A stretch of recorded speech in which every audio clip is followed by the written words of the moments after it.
La solitude est une expérience profondément humaine, universelle, qui transcende les frontières de la culture, de l'âge ou du statut social. Elle peut se manifester dans des moments où vous êtes physiquement seul, mais aussi dans des foules animées, entouré d'amis ou même au sein de vos relations les plus proches. C'est une réalité que chacun rencontre à un moment ou à un autre de sa vie. En tant qu'être social, vous êtes naturellement fait pour la connexion et l'interaction. Cependant, cette tendance naturelle vous pousse souvent à penser que le remède à la solitude se trouve à l'extérieur, une personne, un objet ou un événement qui viendrait combler ce vide intérieur. Mais la vérité est bien différente. Le remède à la solitude est complexe.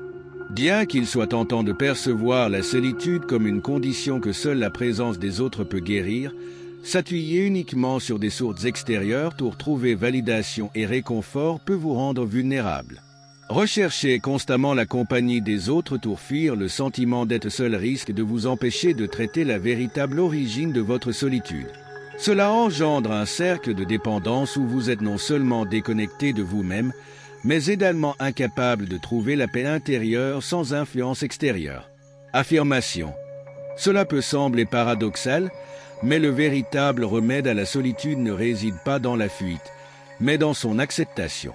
La solitude, loin d'être synonyme d'isolement, renferme une puissance que beaucoup négligent. C'est dans ces moments de solitude que vous pouvez découvrir qui vous êtes réellement, au-delà des attentes de la société et des rôles que vous jouez au quotidien. Lorsque vous êtes seul, vous avez cette rare opportunité d'écouter votre voix intérieure, celle qui est souvent étouffée par le tumulte du monde extérieur. Vous évitez peut-être d'être seul parce que cela vous oblige à affronter des émotions inconfortables, peur, regret, doute. Pourtant, ce sont précisément ces émotions qui doivent être confrontées pour que vous puissiez grandir. Lorsque vous cessez de percevoir la solitude comme une menace et que vous commencez à la voir comme un espace de guérison, de réflexion et de découverte de soi, vous transformez entièrement votre relation avec elle. La solitude, en essence, est un appel venu de l'intérieur. Elle ne reflète pas un manque de compagnie extérieure, mais plutôt une déconnexion avec votre propre être intérieur. Vous passez peut-être tellement de temps à remplir votre vie avec des distractions extérieures. Les distractions, qu'il s'agisse des réseaux sociaux, des divertissements ou même d'une sociabilité constante, peuvent vous éloigner de l'essentiel. Cultivez une relation avec vous-même.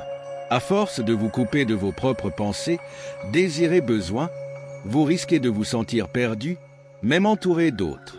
Le véritable remède à la solitude ne se trouve pas dans une pièce remplie de monde ni dans des conversations sans fin, mais dans ces moments de calme où vous vous permettez simplement d'être.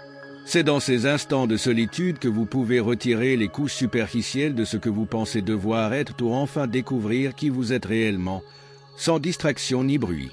Le remède à la solitude ne réside pas dans le monde extérieur, mais dans une exploration profonde de votre être intérieur. C'est en affrontant vos luttes, vos peurs et vos désirs intérieurs que vous pouvez amorcer une véritable transformation. Ce processus peut être inconfortable, certes, mais c'est là que se produit la guérison la plus profonde. Réfléchissez à ceci. La solitude n'est pas l'absence de personne, mais plutôt l'absence de connexion, en particulier avec vous-même. Plus cette connexion intérieure est forte, plus vous pouvez vous tenir debout à vous-même, sans dépendre constamment de la validation des autres.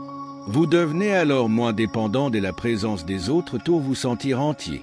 L'une des réalisations les plus libératrices est de comprendre que vous pouvez être seul et malgré tout être en paix. La solitude peut devenir un espace de réconfort plutôt qu'un lieu de souffrance. La souffrance liée à la solitude ne disparaît pas du jour au lendemain et ce cheminement est souvent marqué par une certaine résistance. Le monde moderne regorge de messages qui vous font croire qu'être seul signifie être incomplet, que le bonheur réside uniquement dans les relations, les amitiés et l'approbation sociale.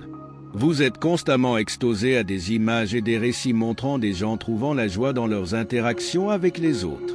Bien que ces connexions soient importantes, elles ne représentent pas toute la vérité. La réalité est que la relation que vous entretenez avec vous-même est la plus essentielle de toutes. Si cette relation est négligée, aucune interaction extérieure, aussi fréquente ou profonde soit-elle, ne pourra combler ce vide. Le vide intérieur peut être comblé dans les moments de solitude, lorsque vous commencez à nourrir cette relation essentielle avec vous-même. Prenez le temps d'être seul, non pas pour fuir, mais pour vous reconnecter à votre être intérieur.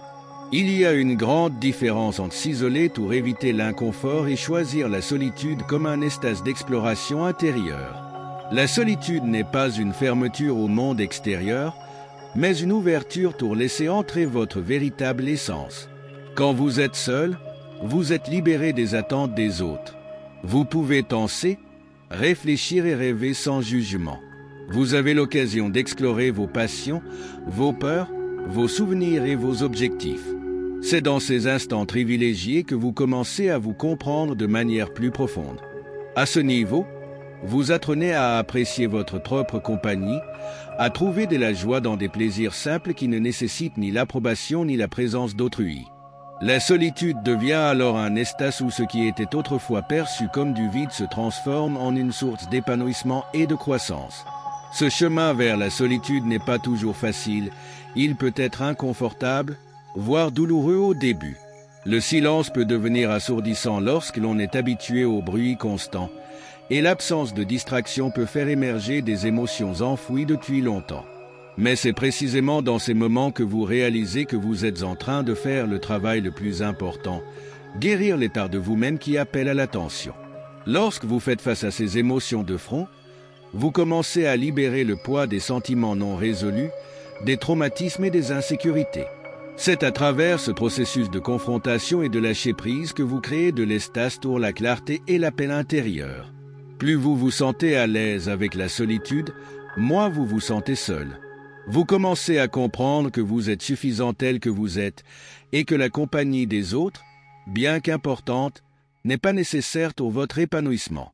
Vous développez un sens de l'indépendance et de la force intérieure qui vous permet de naviguer dans le monde avec plus de confiance. Vous ne recherchez plus des relations par peur de la solitude, mais plutôt à partir d'un lieu de plénitude. Vous choisissez des connexions qui viennent compléter votre vie, plutôt que de remplir un vide. La véritable liberté arrive lorsque vous comprenez que votre valeur n'est pas définie par le nombre de personnes qui vous entourent ou par l'attention que vous recevez, mais par la relation que vous entretenez avec vous-même. La solitude vous permet de reprendre possession de votre identité, de vous rappeler que vous êtes entier et complet par vous-même. C'est dans cet espace de calme que vous redécouvrez votre véritable essence. C'est dans le processus de redécouverte de soi que vous trouvez votre but, votre passion et votre paix intérieure. Ainsi, si vous luttez contre la solitude, sachez que le remède ne se trouve pas à l'extérieur de vous. Il ne réside pas dans les autres, dans les distractions ou dans le bruit qui remplit votre vie. Le remède est en vous. Il se trouve dans ces moments de calme, lorsque vous vous permettez de rester seul avec vos pensées, vos émotions et votre âme. Il réside dans l'acte d'accepter la solitude comme un temps de dérision, de réflexion et d'amour de soi. J'espère que vous avez apprécié cette vidéo. Si vous êtes toujours là, laissez un commentaire sur ce que vous avez appris ou ce que vous aimeriez ajouter. Cela me ferait très plaisir. Comme toujours, je vous souhaite une belle journée. Vous êtes-vous déjà demandé comment la spiritualité peut se connecter au cosmos et à votre propre vie? Pour une spiritualité du cosmos. Découvrir Teilhard de Chardin est le livre qui transformera votre vision du monde et de vous-même. Avec lui, vous comprendrez comment la spiritualité peut accorder sens et paix en alignant votre être avec l'univers de manière profonde et transformative. Si vous ressentez qu'il manque quelque chose dans votre parcours spirituel ou que vous cherchez des réponses à des questions existentielles, ce livre est la clé. Ne manquez pas l'occasion d'explorer la pensée de Teilhard de Chardin et de trouver le chemin vers une spiritualité plus épanouie. Obtenez votre exemplaire maintenant avec une réduction en cliquant sur le premier lien dans la description de cette vidéo et faites le prochain pas vers la connexion avec le cosmos et une nouvelle compréhension spirituelle. Et si vous souhaitez approfondir votre chemin spirituel et attirer des relations plus saines, cliquez sur la prochaine vidéo qui apparaît à l'écran maintenant. N'oubliez pas de vous abonner à la chaîne Énergie Spirituelle et d'activer la cloche de notification pour recevoir tous les conseils et insights transformateurs qui élèveront votre parcours spirituel. Rendez-vous dans la prochaine vidéo où vous découvrirez comment vivre avec plus d'équilibre et d'harmonie.